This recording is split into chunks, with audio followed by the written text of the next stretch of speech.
sun isn't out, but it'll come later. And one thing I'd like to say is it's a great pleasure to see such an enormous crowd of people around here and an enormous number of vehicles.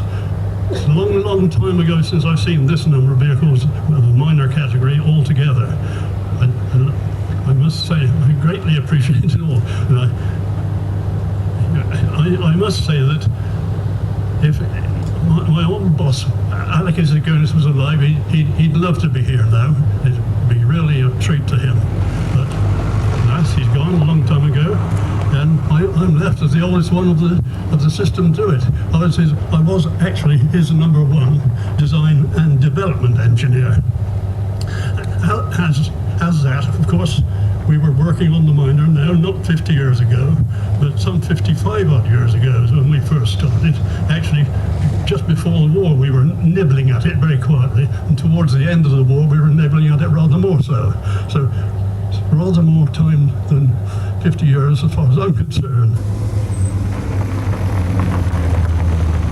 To look at the development of the Morris Minor, we have to go back to the pre-war years when Alec Isagonis was working on unitary construction cars. And what was really a brave move, the management at Morris Motors set Alec Isagonis up along with Jack Daniels and later at Reg Job to start the development work on a new car for the post-war years.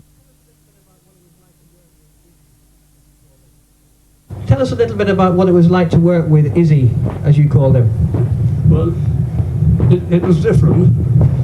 There's no doubt he was a personality in his own right, and he had very clear pictures of what he wanted to do. I mean, amongst other things, he always wanted to get the maximum payload space in any given car. That's the theme he was working on throughout his lifetime, and the way he did it, he's inspired. That's all I can say about it. The project was actually based on a prototype car called the Mosquito. This was a very much a revolutionary car, used monoconstruction methods, and Isagonis was keen that it should have all the sort of current thinking embodied in the car.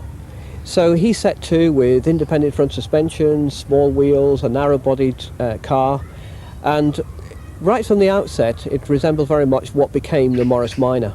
Mr. Avey Oak, who was the technical director of the whole of the Morris organisation at that time, he obviously recognised that what Isagonis was capable of, and he also recognised that he had to put somebody behind him with a more practical experience. And as I had been working with the Wolseley factory from where Avey Oak came, I'd been working with him quite a lot on MG work beforehand. He picked me to join Isagonis, which I did, and somehow or other we just gelled together. It featured many revolutionary ideas, not least of which was the idea for a flat 4 engine.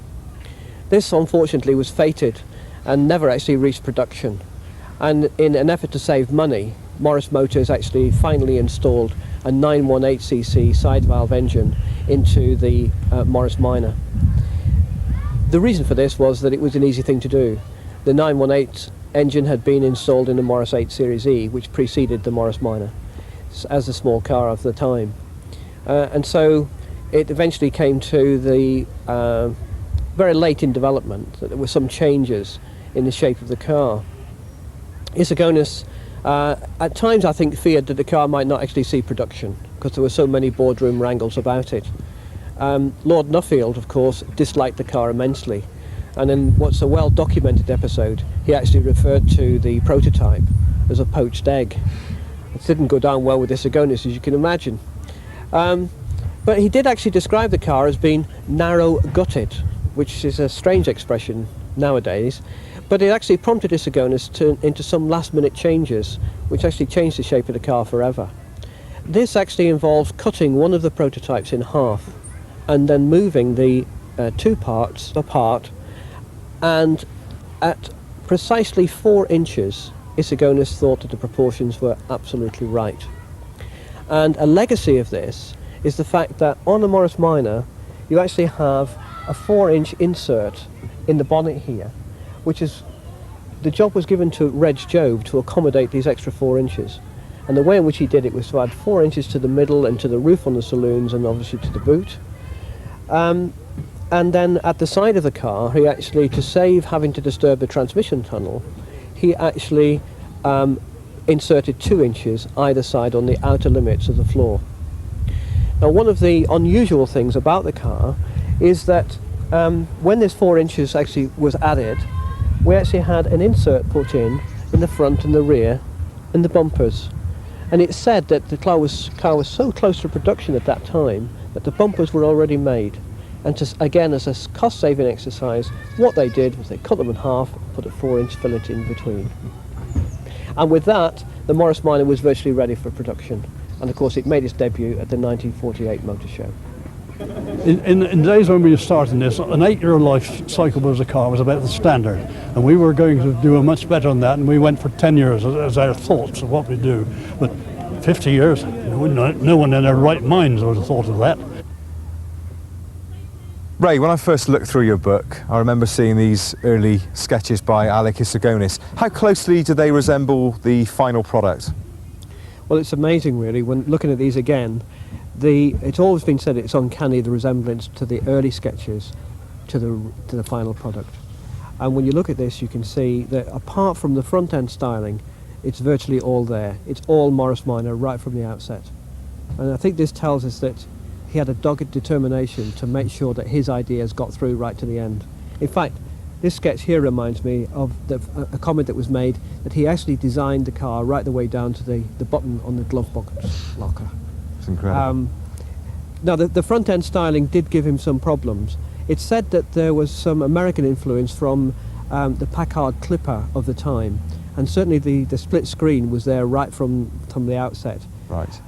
There are some changes in relation to the grille, in the fact that the very early cars, the headlamps were actually concealed behind the grille. Of course, in the final production model, we find that they are nicely proportioned either side of a chrome-plated grille, which really set the car off. And of course, with the extra 4 inches, the proportions, as we said before, were absolutely right. I'd imagine then these sketches must be quite valuable now. Indeed they are. In fact, some of these sketches came into private ownership only in 1996. And one of our club members, Keith Fletcher, actually paid £26,000 for 6 sketches. So I don't know what Isogonis would think of it now, but certainly they're in the hands of a true enthusiast, and they're there for posterity. So Ray, how was the Minor first received when it was unveiled at the 48 Motor Show? It was the star of the show, undoubtedly. People flocked in their thousands to see the car, and all the engineers of the day acclaimed it as being a masterpiece of engineering. Right. It was new in the fact that it was a new small car. The emphasis previous to that had always been on larger vehicles. But Isogonis got it right. The only downside of it was you couldn't get one if you lived in Britain, because they were only available really for export. Yeah. And the car we're in now, of course, is all the more rare for that, because a 1949 Tourer, very difficult to get hold of. There were all sorts of restrictions on getting cars at that time, and second-hand cars became something of a premium. In fact, within a couple of years, you could pay almost twice what the original asking price was for the Minor if you wanted to get a second-hand Minor. 90% went abroad for export. Well, I went for my interview to become an apprentice with the then Morris Motors Company in September 1951, and I was fortunate enough to be offered the post. And I always remember the date that I joined because it was September the 3rd, and I always wondered whether it would be the start of another world war because the date coincided. The thing which is the first impression of being there is the vast number of people that every morning used to pour in through the various gates at 7:15. 7:15 was critical because the blower, as it was known locally, was the thing which summoned everybody to Nuffields Works, as it was called at the time. So the pace of people going through the gate increased considerably as the time approached to 7:15. If you got through to 7:20, you didn't lose any money, but after 7:20 you lost a quarter of an hour automatically. So you could either sit down and do nothing until 7:30, or you got on with your work, and certainly as apprentices we got on with our work.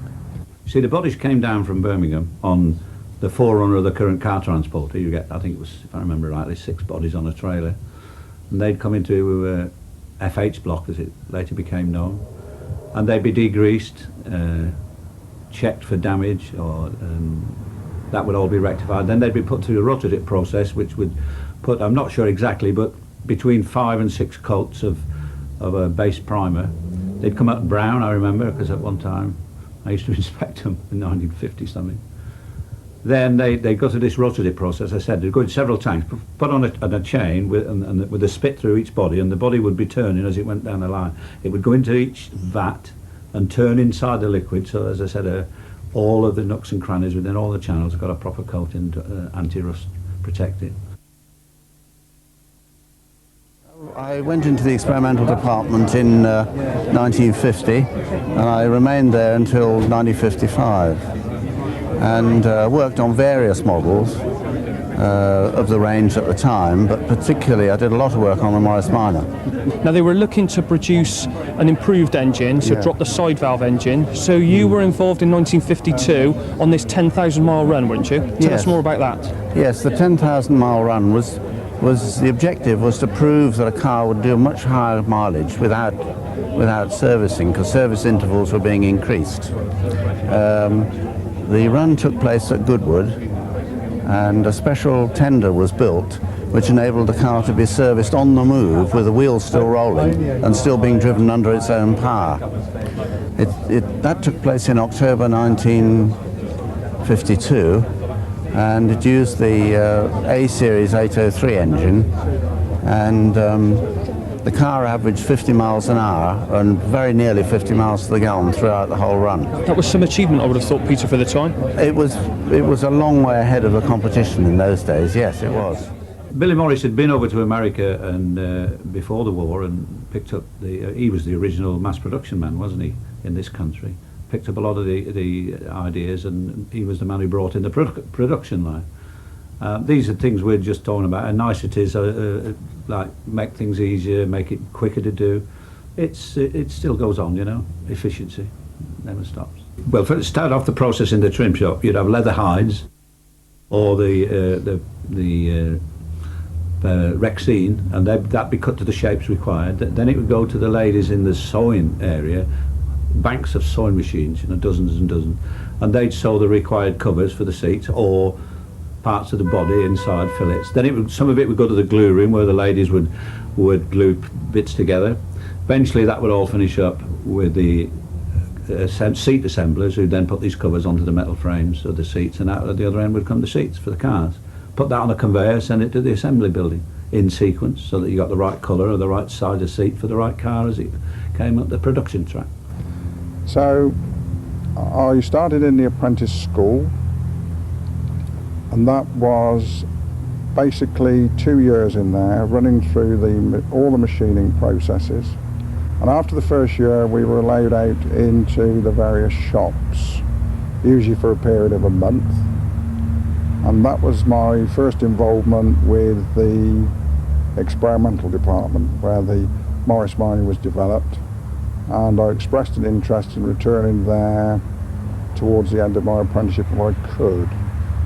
We were given the option in the last year of picking a department to be in, and so having passed all the way through the various production shops in the course of the apprenticeship, I went into the experimental for a period of 6 months and anticipated that I would be staying there at the end of my apprenticeship. And unfortunately, fate intervened in the shape of the choice list. We were given by the apprentice supervisor a document with 9 choices on it, and you had to write in the department that you would most like to be in, and the 9th was one you would least like to be in. Well, in common with all of my colleagues in the apprentice department, we automatically wrote the drawing office into number 9 position, and I put the experimental as number 1, and then various departments like planning, rate fixing, stores were put down there. And in line with a lot of my colleagues, number 9 was the choice that was picked for me. So I found myself as a detailed draftsman in the chassis drawing office. We assembled the car totally in Cowley, and then including the engine, the wheels and everything. And what you're looking at there is that is about a minute before the car is then started up for the very first time, start the engine. Then you'd run it off the track and put it onto the rolling road, as it was known in those days, probably still is. That's a roller test situation. We've got huge rollers in a booth. The car would be driven on to the rollers and then run through the process of up through the gears into top gear, back down, test the brakes without the car moving, a static road test. Of course, a number of cars would then be taken on the road, and a proper road test would take place. But that at 35 an hour, which was the production rate, you couldn't really drive 35 cars an hour around Oxford and Cowley to test them. So we invented this this static testing, which is all the rage everywhere nowadays. The result really revolutionised it brought the miner into another era, really, because the engine produced more power, the service intervals were reduced, and generally it uprated the car. Well, when you get down to basic techniques of mass production, if you can make everything the same, and the more you can make the same, the quicker and slicker you can make them. But obviously customers have got their own requirements. 35 an hour is something like that on the Morris Minor in the 50s for certain. There were 4 lines in that building at that time. One of the lines was the mix line, as we call it, not one everybody.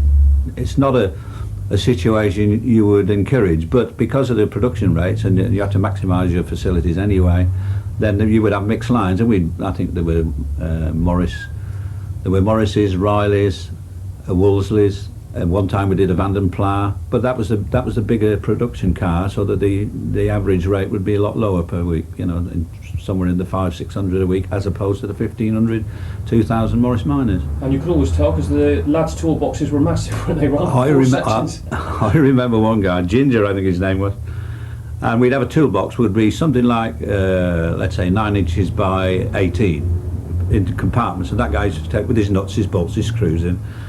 This guy on the mix line screwed 4 of those together, so when he picked it up, it was about a square metre, all the little compartments, so that he didn't have to go back to his bench for any bits. But I think he had a very strong right arm at the time, I think.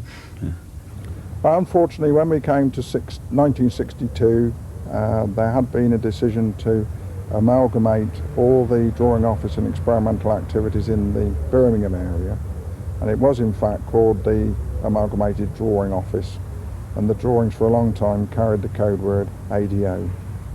So in '62 I had to look for something different to do, and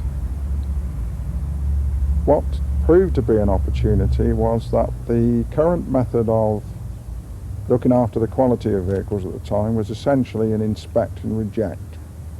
So effectively the production people built the vehicle. There were stages when they were inspected, a card was written up with the defects on, the snaggers and rectifiers rectified the problem, and the cycle continued on. The problem that the factory faced was that vehicles which reached the end of the system, still not rectified, were lost to output. And so under the then chief inspector, who was Reggie Blois, he persuaded the management that it would be a good idea to employ 6 of us to set up a quality control department to prevent the problems rather than try to just cure them. And that led to very interesting developments. We brought in something which now is commonplace, wing covers, because an awful lot of scratch work was going on. We instituted the buckle patrol, which was to find out if people were wearing belts with buckles which did the scratch work on. Pump screwdrivers were very lethal, and so we tried to outlaw those because they slipped. and in fact far more use was made of the windy tools, and the noise in the production shop was quite horrific when the production was going with the whistles coming from those. Well, one of the jobs, as the car came out of the paint shop, it went down the what we call the feed line. This was a very fast line. You just put the car on to get to the beginning of the production process. That would run at about 70 cars an hour. And that's pretty fast. You know, it's moving at something like 15, 20 feet a minute.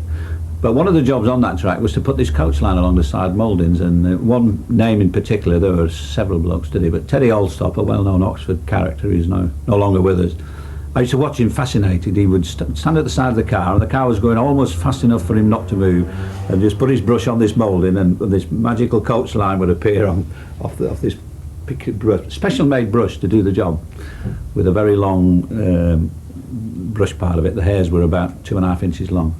But it almost fascinating to see a guy do what nowadays is done by sort of plastic film, but he'd just stand there and perfect every time.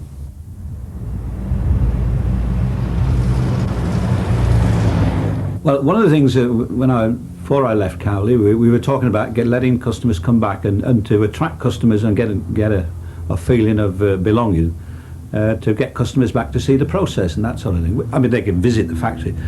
And it struck me as being quite odd that years ago we used to do that. When I first came to Cowley, the customer could come along, see his car finished up the production process, and drive it away. And it gave him an opportunity to point out one or two things if he needed to have them done at the time. And of course, in those days, the cars were driven by delivery drivers. You see hordes of guys with these red and white plates around the country, because in those days they hadn't invented the car transporter, which we see so much of these days. Because I remember we were always getting letters from little old ladies saying, I saw somebody driving a Morris Minor at 35 miles an hour, because in those days you ran a car in at 30 miles an hour for the first 500 miles. And anybody within 100 miles of Cowley who drove one too fast, somebody saw him and wrote to us and tell us. It's quite funny at the time.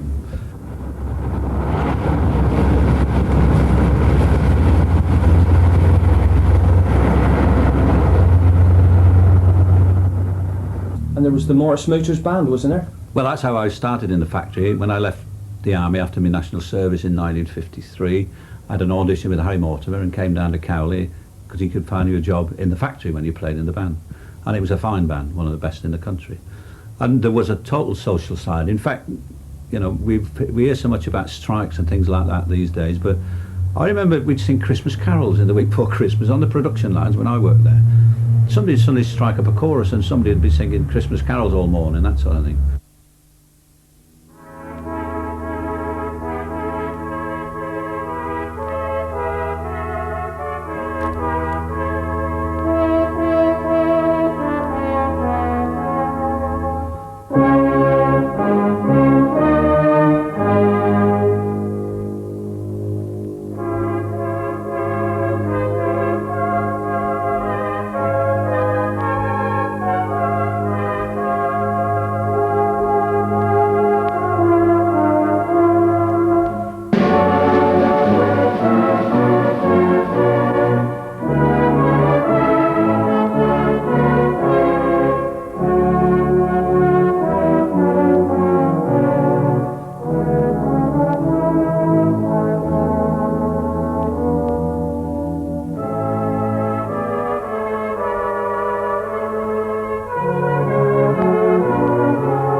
Going back to the band used to play once a week in the canteen, on a Thursday from 12 to 1 for a concert for the lads. That gave me an hour off work, which didn't go down too well with the lad who had to do my job at the time. We used to play at Sports Day. Now that was a big event at Cowley. You'd get 1,000 people on the social club sports ground to watch the Sports Day. Everybody would enter. The football, the interdepartmental football, I played in that a couple of times, and I remember the final day, I was in wiring and erecting on that side of the business. And that was like an FA Cup final day in the factory. And 1,000 to 1,500 people would come and watch the interdepartmental cup final at Cowley. How many teams would enter that, Rob? 20, I suppose. Trim shop, A and B, wiring and erecting, mounting shop, paint shop, A and B, carpentry. Good teams, because lots of the players, I mean, every factory would have players from every standard. We had ex-professionals in the factory. A lot of the senior league players from around Oxford City. Because the other thing about working on the track, if you wanted anything done, you know, you only had to ask. Because with so many people working in the place, if you wanted some plumbing done or some painting at home, or a car needed mending, or the horse wanted shoeing, you ask around in the fact there'd be somebody on that production track who could do anything. Was there a barber there, Ron? I say that because when I was working at Aerospace Filton, there was a barber actually. 1 and 3pence. You could book your appointment, and Paddy would come cut your hair, and I had my hair cut there for years. He died about 18 months ago. And he cut hair up till he was about 85 in Cowley. But he had his own little barber shop in the factory. Yeah, and he'd be released from the rack to go and have it. He had a dentist. We had our own dentist on the plant. Good hospital, always had good hospitals and doctors. That side of things was very important.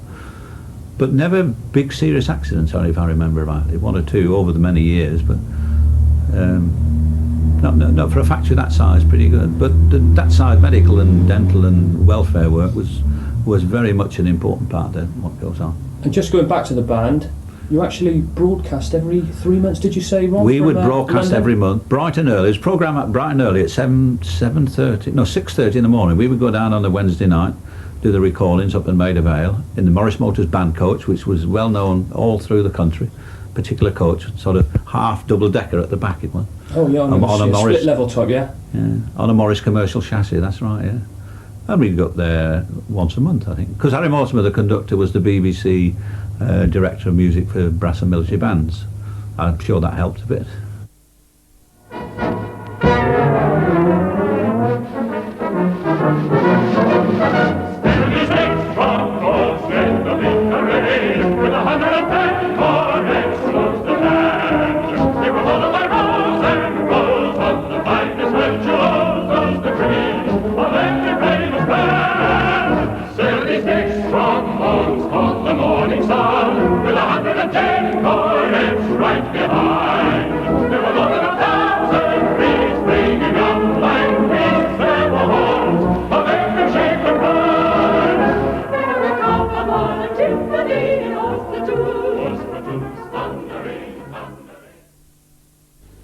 In its early years, the Morris Minor was produced almost exclusively for the export market.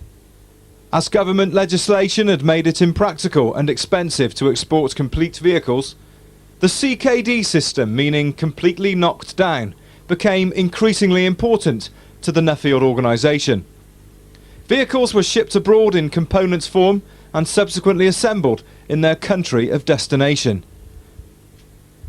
This export or die mentality resulted in a major expansion of the original small-scale operation at Cowley, and it led to the eventual move to a purpose-built factory with over 100,000 square feet of floor space.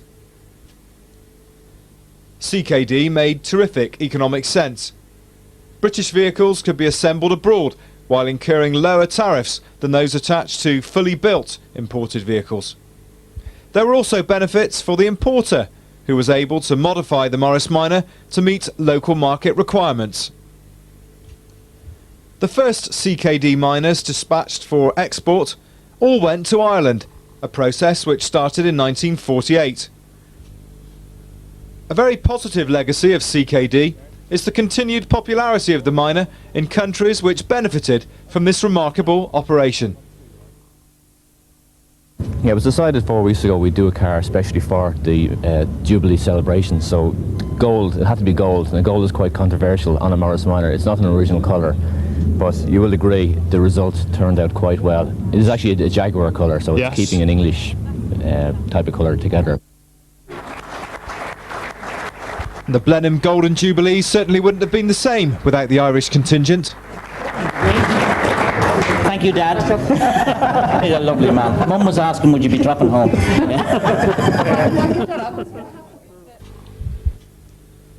But Australia became the miners' largest overseas market, And after many of the early models were imported as complete vehicles, CKD established a strong foothold near Sydney Racecourse. The Molenaar Company led the way in Holland. CKD miners continued to be assembled there until 1966, using a wide variety of locally sourced components.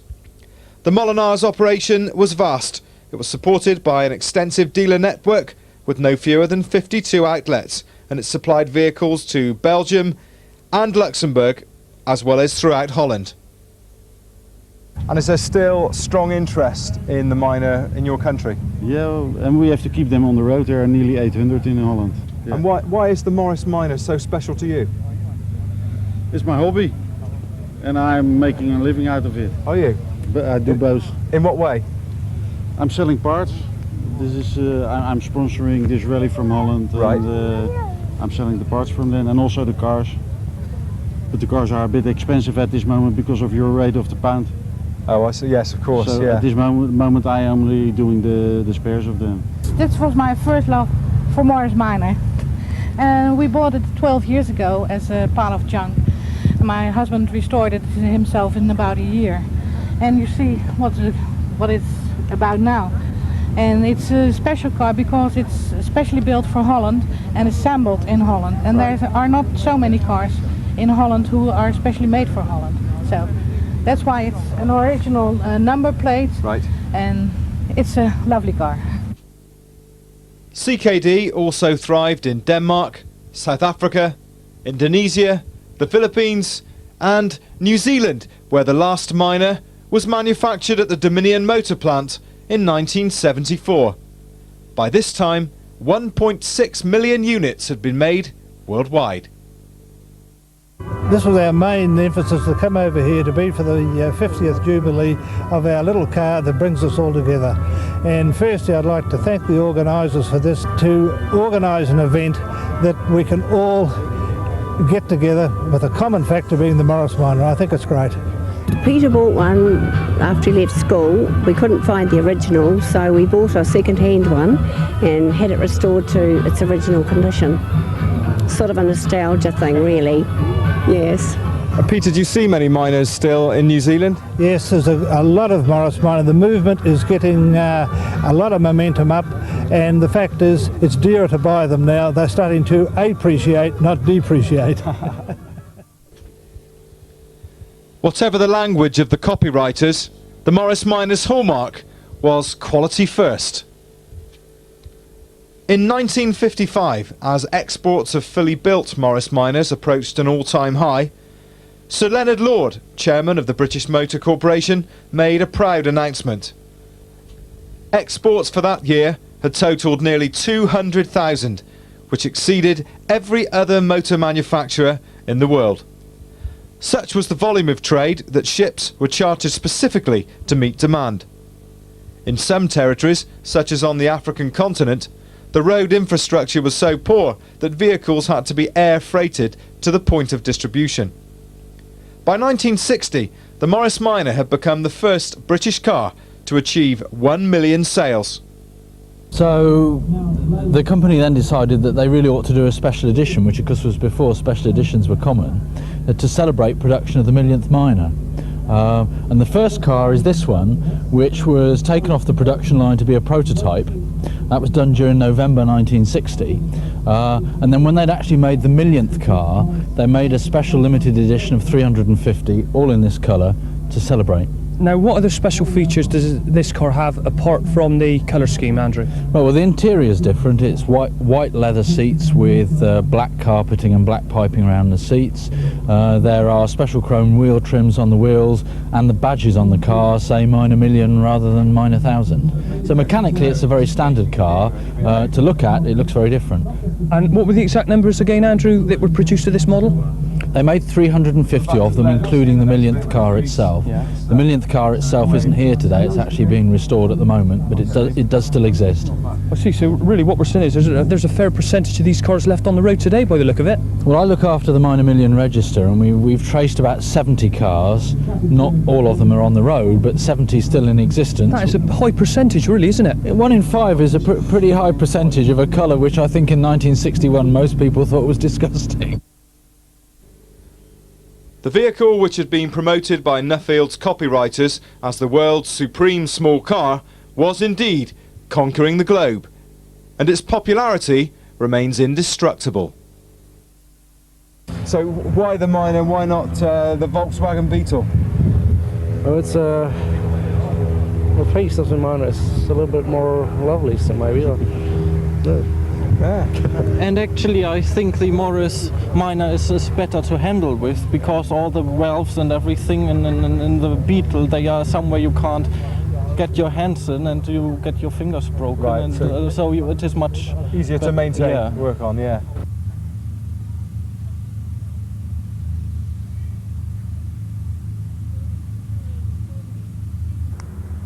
On the Minor itself, the coal board operated hundreds of Morris Minors, and we frequently made visits to the major customers to see how the vehicles were performing.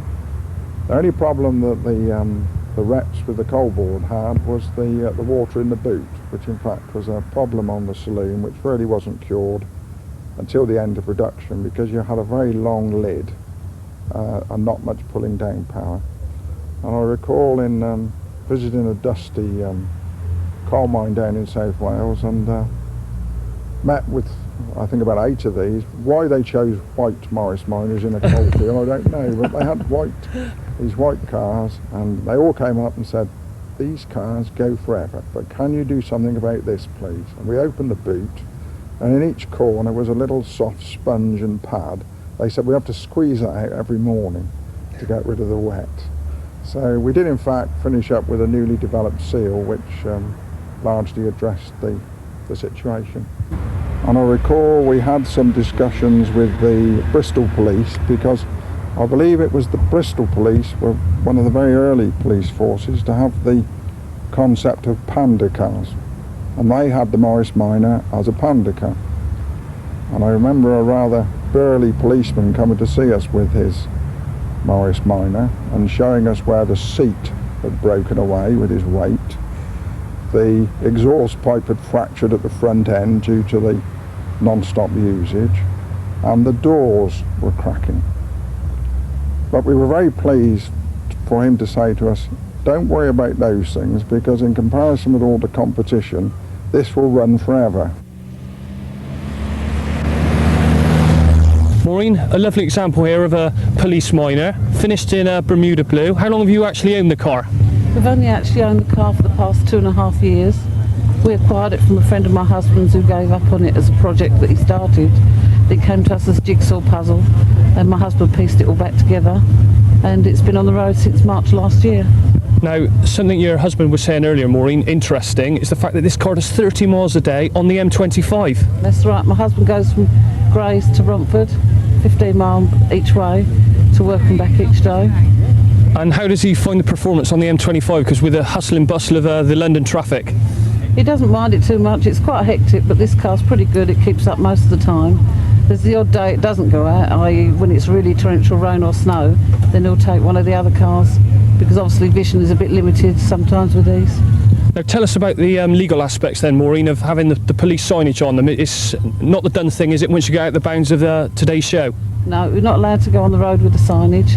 It's been said that you can pay up to £1,000 in fines for impersonating a police officer. It's not something I can afford to do, so obviously the magnetic signs come off as soon as we hit the roads. Kevin, you've come down in your Morris 1000 from the West Midlands. Now, you've some history on your car, haven't you? Can you explain to us a little bit about your vehicle? Yeah, basically we found out that this was an ex-police car when we had it painted up as an ordinary white Morris Minor. We traced a bit of the history to find out that it came from the Devon and Exeter police force, and it came from the Torquay area. So we've restored it back in its original condition as close as we can, using photographs and other information to put it back as close as possible. The miner enjoyed a very distinguished career in the British police force in the late 1960s and early 1970s, but the largest fleet user was the post office. Over 52,000 miners were used by the post office from the early 50s to the early 70s. The Morris 1000 Traveller was used extensively throughout the armed forces between 1966 and 1971, and more familiar to the public, thousands of learner drivers had their first experience on the road in a Morris Minor.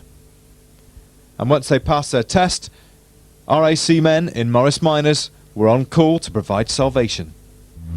Well, to complete our piece on working miners, Paul informs me that this machine has a low compression engine, which gives it more torque at low revs and a higher top speed. Let's see what happens.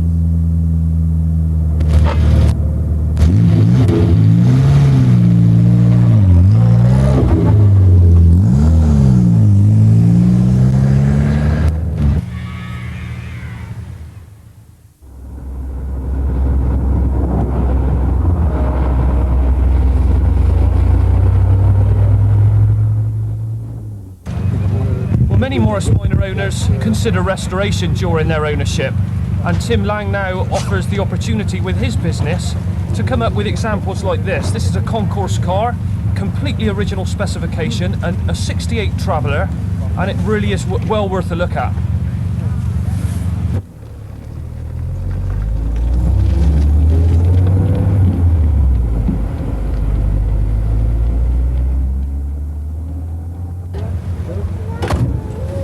Well, call me old-fashioned if you like, but this is the type of example of car that I really love. Completely restored, everything virtually original specification. This is a concourse car, owned in fact by Tim Lang. The interior, this is supplied by Newton Commercials. They'll actually supply the padding, the webbing, the foam inserts, carpeting, just to produce your car to this specification. I started at school, Courtfield School in Wellington, Somerset. We had a Morris Minor in class, and it was because of working on that I fell in love with the shape and just the general design of the car. And then you of course purchased a Traveller? Yes, I did. Yes, I purchased that when I was 16. I'd done a little bit of woodwork restoring that and resprayed the wings with aerosols, you know, the usual type of things you do. And then eventually I've taken it, stripped it all apart about 3 years later, and done it to the concourse standard you saw earlier.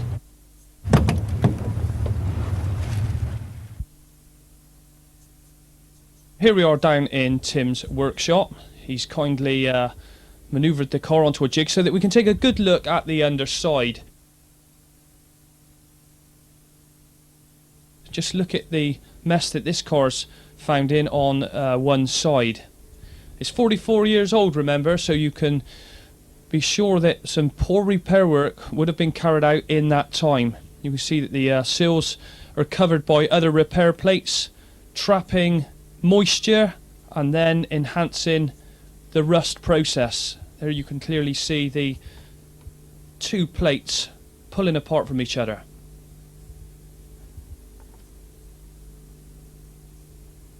Rot setting in severely. And then we go on to the rear spring hanger. Now, in extreme circumstances, this can actually detach from the underside of the car, and most of the time you find that poor repair work's been carried out just to get it through another 12 months MOT. Now you can consider that if of course this hanger does detach from the underside of the car, you've got no rear end stability, so like I said, in extreme cases that leaf spring could be just flapping about, pivoted on the other rear spring hanger.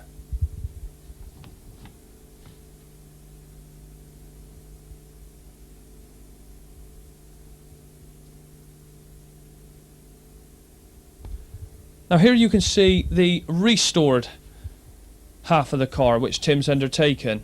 Now here he's replaced the front chassis leg,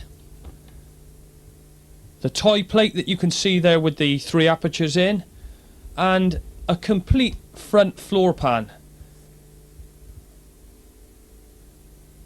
There's the other chassis leg going into the outer sills, and really you have got a much stronger structurally looking car. There's the centre cross member. We then come on to the rear spring hanger. A very neat weld there. Some difference. Now onto the inside. Common rock place for the Miner, the inner sill, and this in a bit of a pickle. Now you can clearly see there other repair work that's been undertaken. And there's the finished example. Another Miner saved from the scrapyard in the sky. And the customer awaiting his restored body shell. For restoration of your Miner, there are now many panels available to bring your car up to scratch. Tim is now developing a side of his business, Panel Magic, to enhance all Miners.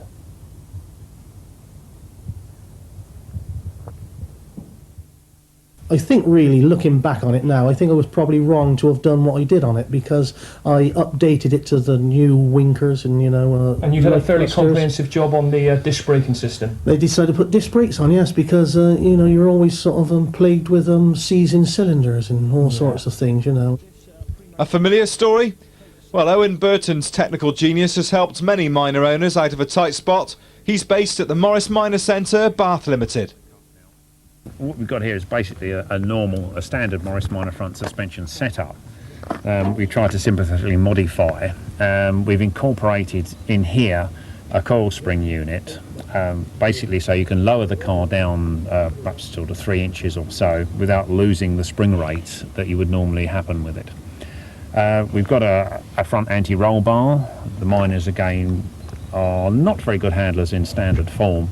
One of their basic problems is that they understeer a lot and you can land up in the hedge if you're not very careful going around a bend.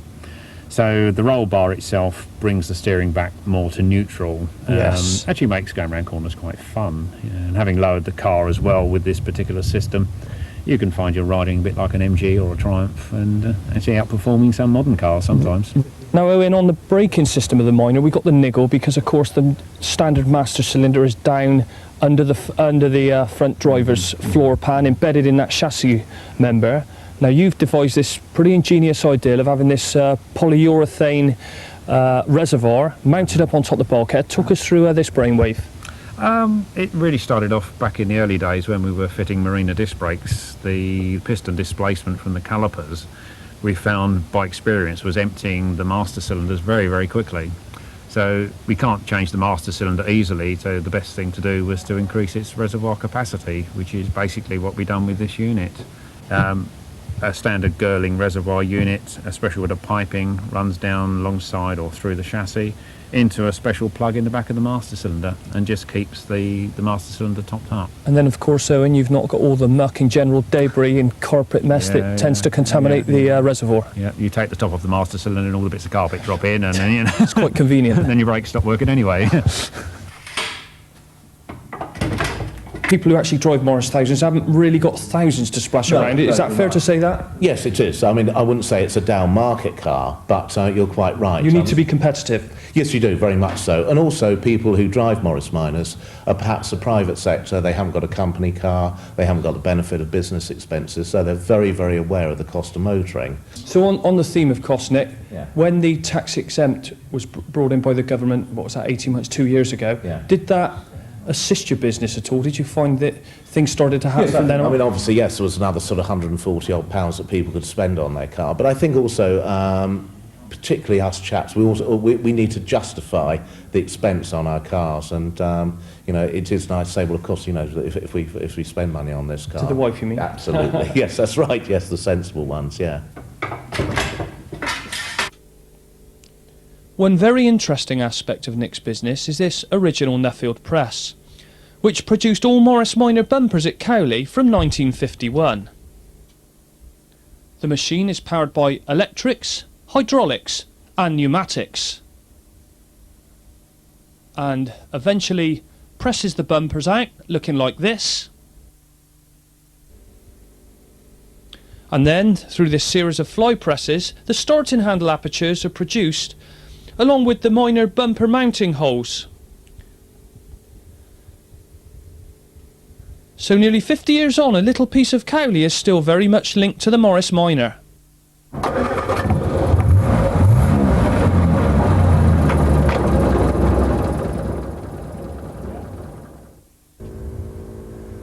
We've talked enough about the Minor now.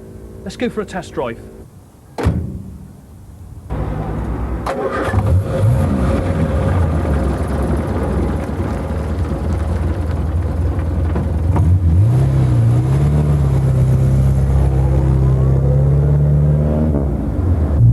Down here in deepest Somerset, I think you've got to say some of the roads are a touch on the narrow side. But really, it's a pleasure to drive.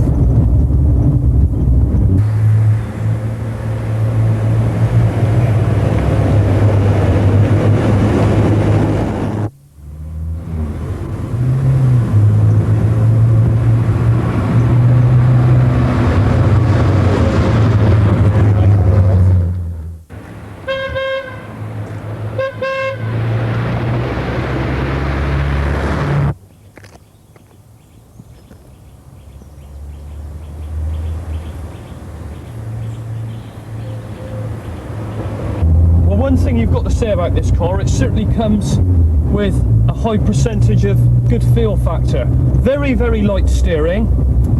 The gearbox, to be honest with you, is an absolute dream. Now, of course, you've got to remember that considerable money has been spent on this machine to bring it up to standard. But to be honest with you, it's just like driving a brand new car.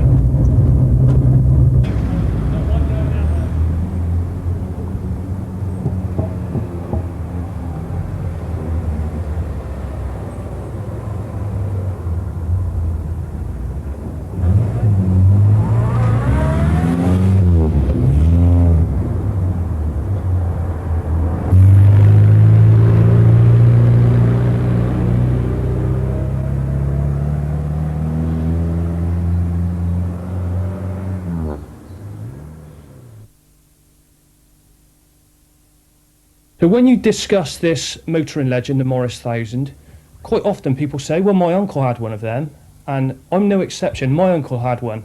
Pete, now, when did your motoring liaison start with the Morris Minor? Well, I think it must have been about 1964.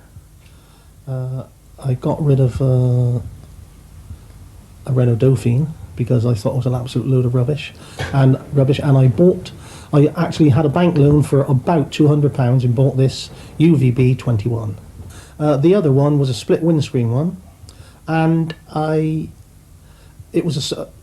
what people used to do in those days, scrap the cars. They'd had one bash in the wing, and the suspension leg was gone, and I bought it for £40, replaced that, and had some good service out of it. And when really you look at the car today, some of the restoration work that some of the people we've talked about on the video, is mass work, isn't it? And like you said, small faults years ago, they scrapped them. Because everybody was then going into fantastic things like Ford, Zephyrs and Zodiacs and Crestas and all that sort of thing, wasn't it?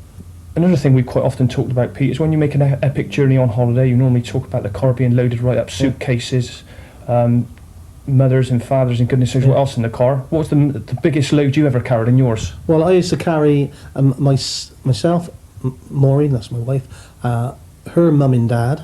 Her mother was rather on the large side, and if her dad hadn't have been very small, neither of them would have got in the back seat together. But they compensated for each other. That's right. Yeah. One was large, one was small, and I don't think we ever took two children on holiday, but we certainly took the one. So consequently, we had the roof. We had a roof rack, push chair, luggage boot filled up, and everything. We used to have about 2 or 3 stops on the way to Bournemouth, mine, which was only 70 miles. And it would take us about 4 hours usually to get there, including the stops. But you could sometimes get to about 50 miles an hour. Oh, definitely, yes. Yeah, right. As you can see, I'm an old car owner because I've got an old Saab there. Right. But that one's been going for years, hasn't it? Yeah. It's been going for years and years. 13 years I've owned the Saab. And we have actually owned the Morris Minor for 22 years.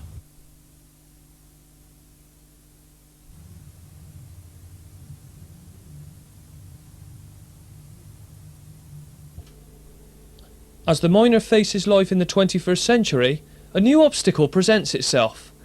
New European legislation is set to prohibit the use of leaded fuel. Well, basically, as one changes over to only unleaded fuel, which gives a slightly higher combustion chamber temperature. The actual flash point of unleaded fuel is slightly higher than that of leaded fuel. One either has to make the materials in the cylinder head more resistant to heat, alternatively to substitute something in the fuel for the lead which one finds in leaded fuel. What is the treatment going to involve then, James? Simply putting metal pellets of a slightly soluble nature in your fuel tank so they dissolve at a very slow rate indeed, replacing the tetraethyl lead which would have been in leaded fuel. And miner owners, have they attempted this so far to be running on unleaded, and how successful has it been, James? I can't speak for other miner owners, but I've had 3 Morris miners over the past 7 years, in which I've perhaps done 50,000 miles using these pellets all the time, and I've had absolutely no problems at all. What's this likely to cost the customer, James? At the moment, there are several products on the market costing between £25 and £65, I understand. And that seems good value, really, doesn't it? Because when you think what they're going to recoup in savings changing over to the unleaded, it sounds a good option. It's certainly cheaper than modifying your cylinder head to resist the higher combustion temperatures. Incidentally, what would that cost be if they decided for that option, James? With us, £135, but it can easily cost as much as £200 in other parts of the country.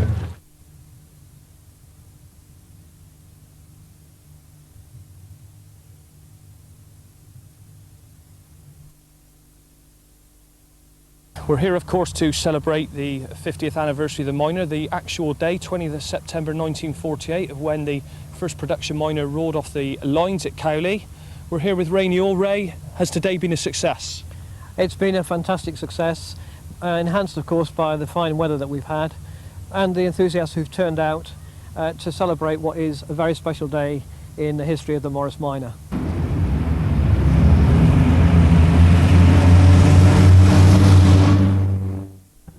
Well, back in 1948, Morris Motors had 3 new models on offer to the British public.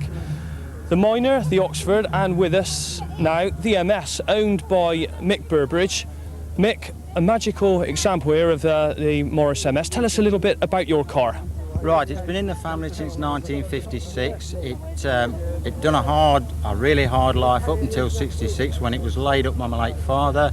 It was absolutely a basket case. He passed away in 1980. I brought it out and it took me 5 years to renovate it.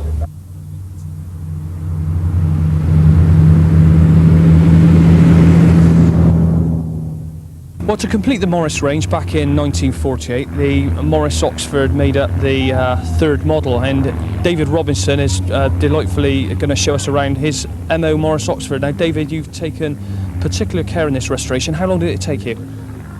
I bought the car in 1993 and started restoring it in August of that year, and it took me 5 years up to May of this year. Now, what were the most difficult parts to become available, David, for this model? Well, the body part was the main obstacle, because being such an early car, the body panels are non-existent, and every panel on this car had to be repaired. Right, okay, so that was particularly difficult. Now, what about the mechanical aspects, David? A side valve engine on here, isn't it? That's correct. The side valve, an early side valve, 49 to be precise. Yes. And but it was fortunate that it had got a reconditioned engine, so I didn't really have to do anything to the engine.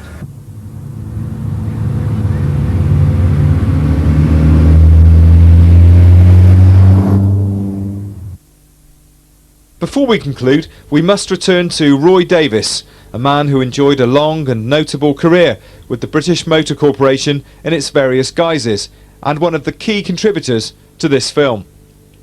In the latter stages of his career, Roy was involved in the development of models such as the MG Montego. In 1984, he received a deputation from the Soviet Union at Cowley, including none other than Mikhail Gorbachev. A loyal company man to the last, even when faced with one of the world's most powerful men, Roy staunchly defended the Montego's fuel consumption statistics to the disbelieving Soviet leader.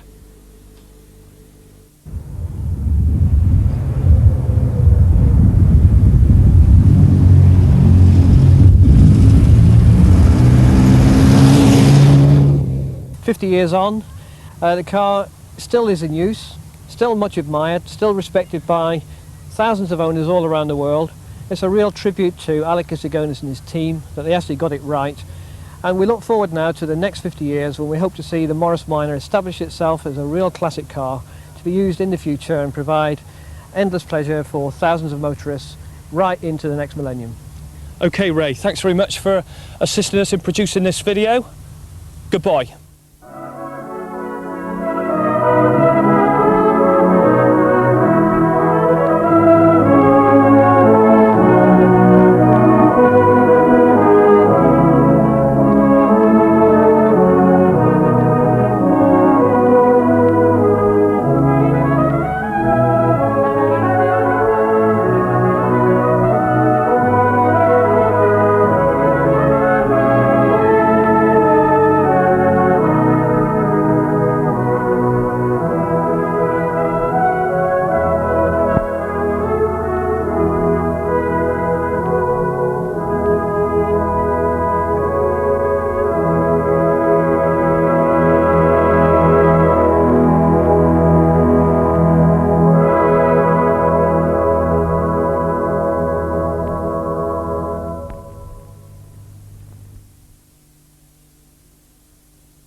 We hope you've enjoyed this first take video.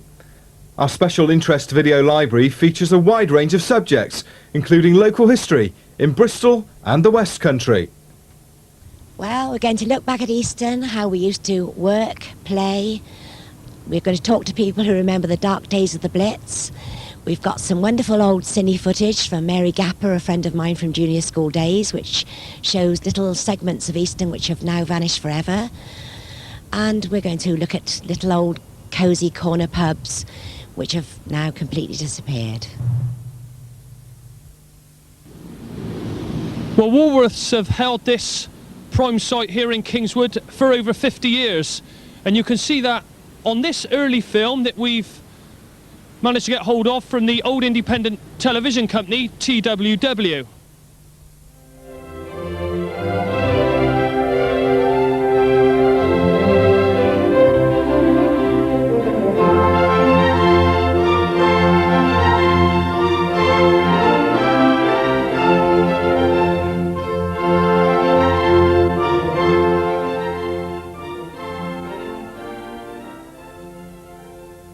Can you tell us what's so special about your particular part of the West Country?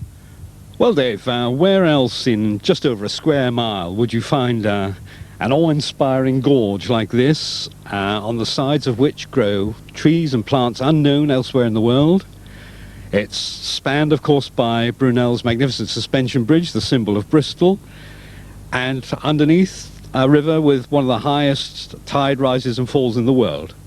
Add to this rolling downland some superb examples of Victorian and Georgian architecture, an observatory and a camera obscura, a grotto, some top-class public schools, a world-renowned university, one of the oldest zoos in Britain, the oldest Jewish ritual bath in Europe, and even a black boy's hill on a white lady's road. You got some idea what Clifton and Hotwells contains.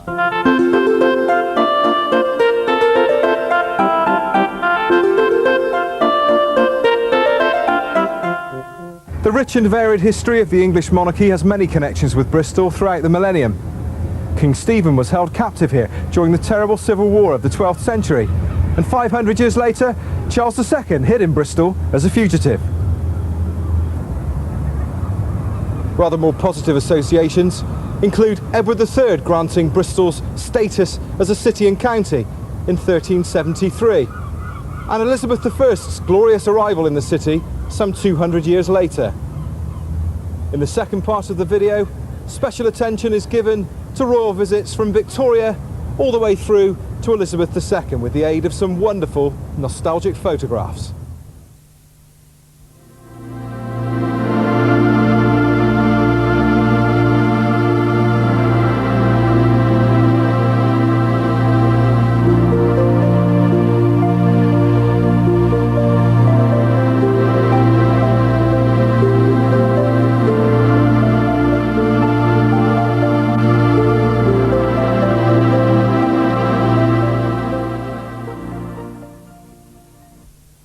Yes, in my books I tried to give a picture of Portishead as it was and as it is today, and to write a bit about its rather interesting history. But I think that making a video of Portishead will add a new dimension to the Portishead story. And to start, I think we'll give you a few details about its background and where it is today. And Bristol's aviation heritage is commemorated in 3 best-selling videos. Hello, it's September the 4th, 1999, and here at Filton, we're here to celebrate a massive achievement in aviation history. It's the 50th anniversary of the Brabazon. Here she comes. 130 tons of superlative engineering. 6 years of research, ingenuity, invention.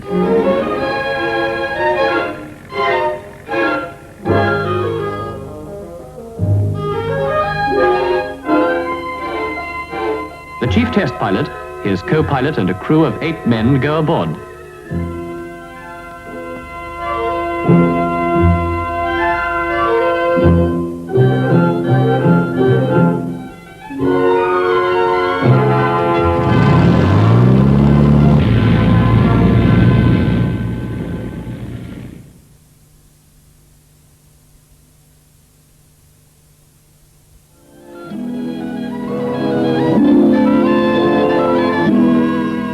Also available to you is the complete story of the world's only supersonic airliner.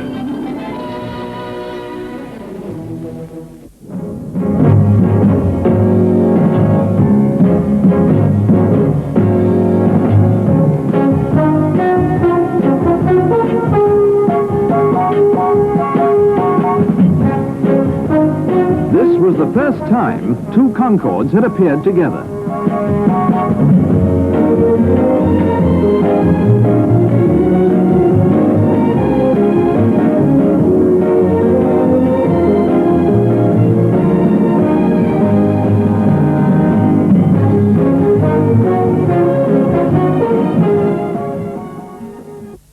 I'm very privileged to be speaking to Brian Trubshaw 30 years to the day after you flew Concorde into history, the very first flight of 002, Brian.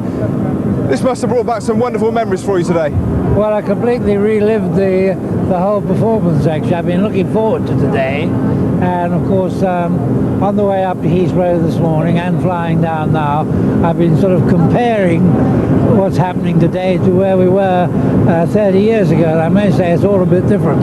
Yeah, very similar weather though, you say? Lovely, it was a lovely day on April the 9th, 1969, and very like today really, except we had, I think we had less wind. Would it be fair to say you're a bit less nervous today than you were in 1969? Well, that's fair. I'll buy that. Your choice of aviation videos is completed by Death of a Giant, the story of the Bristol Britannia air crash at Downend in 1957. Also available are video tours of Bristol by bus and by tram, as well as a host of other special interest titles. For your free copy of our latest catalogue, call 01454 321 614. Thanks again for watching.